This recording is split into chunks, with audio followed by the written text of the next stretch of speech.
បងមិនចង់និយាយអ្វីវែងឆ្ងាយទេសុយ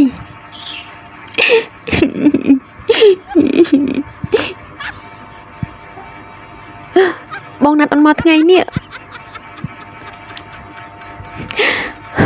បងចង់និយាយរឿងនៅក្នុងចិត្តរឿងមួយតាំងពីពួកយើងតាក់ទងគ្នាអូនក៏ដឹងដែរម៉ែបងមិនឲ្យស្រឡាញ់អូនទេស្នេហាពួកយើងគឺជាស្នេហាខុសមួយអូននៅក្មេងណាស់តើយើងអាចបន្តដល់ពេលណាបងមិនចង់លាក់បាំងគាត់ទៀតទេបងហត់បងឈឺក្បាលណាបងមិនគួរនិយាយចឹងដល់អូនទេបងមិនចង់និយាយទេតែបងទ្រាំវាមិនបានអត់ទេបងភ្លេចអនុស្សាវរីយ៍ពួកយើងធ្លាប់ដើររែកអេតចាយជាមួយគ្នាហើយមែនទេបងមិនភ្លេចទេតែបងមិនភ្លេចហើយក៏បងដាច់ចិត្តចង់និយាយដល់ស្រាប់ស្អាតម្នាក់នេះ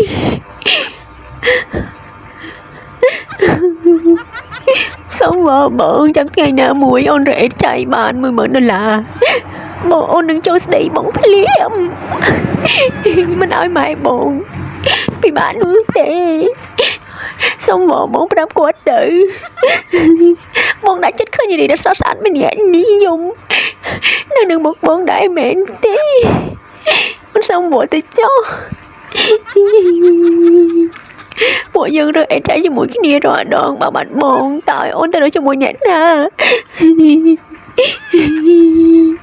បងចេះតែថាហើយចុះអូនធ្វើចិត្តមិនដេញនឹងបានហើយបងមិនចង់ទេស្នេហាខុសវ័យធ្វើឲ្យពួកយើងពិបាកនឹងជួបគ្នាតែអូនក៏ព្រមបបបងពុំងារទោះដឹងថាម៉ែបងមិនព្រម